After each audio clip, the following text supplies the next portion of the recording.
बहू, कहाँ मर गई? अंदर से आवाज। जिंदा हूँ माँ जी। तो फिर मेरी चाय क्यों अभी तक नहीं आई? कब से पूजा करके बैठी हूँ। ला रही हूँ माँ जी। बहू चाय के साथ भजिया भी ले आई। सास ने कहा, तेल का खिलाकर क्या मारोगी? बहू ने कहा, ठीक है माँ जी, ले जाती हूँ। सास ने कहा, रहने दे, अब बना दिया है तो खा लेती हूँ। सास ने भजिया उठाई और कहा, कितनी गंदी भजिया बनाई है तुमने।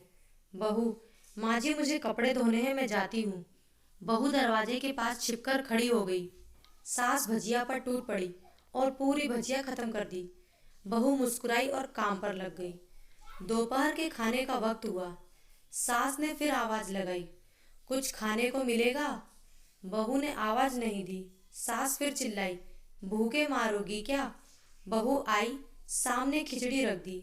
सास गुस्से से, ये क्या है? मुझे इसे नहीं खाना है, इसे ले जाओ। बहू ने कहा, आपको डॉक्टर ने दिन में खिचड़ी खाने को कहा है, खाना तो पड़ेगा ही। सास मुंह बनाते हुए, हाँ तू मेरी माँ बन जा। बहू फिर मुस्कुराई और चली गई। आज इनके घर पूजा थी। बहू सुबह 4 बजे से उठ गई। पहले स्नान किया, फिर फूल लाई, माला बनाई, रसोई साफ की, पकवान और भोज बनाया। सुबह के 10 बज गए। अब सास भी उठ चुकी थी। बहू अब पंडित जी के साथ भगवान के वस्त्र तैयार कर रही थी। आज ऑफिस की छुट्टी थी। उनके पति घर पर थे। पूजा शुरू हुई। सास चिल्लाती, बहू ये नहीं है, वो नहीं है। बहू दौड़ी दौड़ी आती और सब करती। अब दोपहर के 3 बज गए थे। आरती की तैयारी चल रही थी। पंडित जी ने सबको आरती के लिए बुलाया और सबके हाथों में थाली दी। जैसे ही बहू ने थाली पकड़ी, थाली हाथों से गिर पड़ी। शायद भोज बनाते हुए बहू के हाथों में तेल लगा था, जिसे वो पोंछना भूल गई थी। सारे लोग तरह तरह की बातें करने लगे। कैसी बहू है, कुछ नहीं आता, एक काम भी ठीक से नहीं कर सकती, न जाने कैसी बहू उठा लाए। एक आरती की थाली भी संभाल नहीं सकी। उसके पति भी गुस्सा हो गए, पर सास चुप रही, कुछ नहीं कहा। बस यही बोल के छोड़ दिया, सीख रही है, सब सीख जाएगी धीरे धीरे। अब सबको खाना परोसा जाने लगा। बहू दौड़ दौड़ के खाना देती, फिर पानी लाती। करीब 70-80 लोग हो गए थे। इधर 2 नौकर और बहू अकेली, फिर भी वहाँ सारा काम बहुत ही अच्छे तरीके से करती। अब उसकी सास और कुछ आस पड़ोस के लोग खाने पर बैठे। बहू ने खाना परोसना शुरू किया। सबको खाना दे दिया गया। जैसे ही पहला निवाला सास ने खाया, तुमने नमक ठीक नहीं डाला क्या? एक काम ठीक से नहीं करती, पता नहीं मेरे बाद कैसे ये घर संभालेगी। आस पड़ोस वालों को तो जानते ही हो ना साहब, वो बस बहाना ढूंढते हैं नुस्ख निकालने का।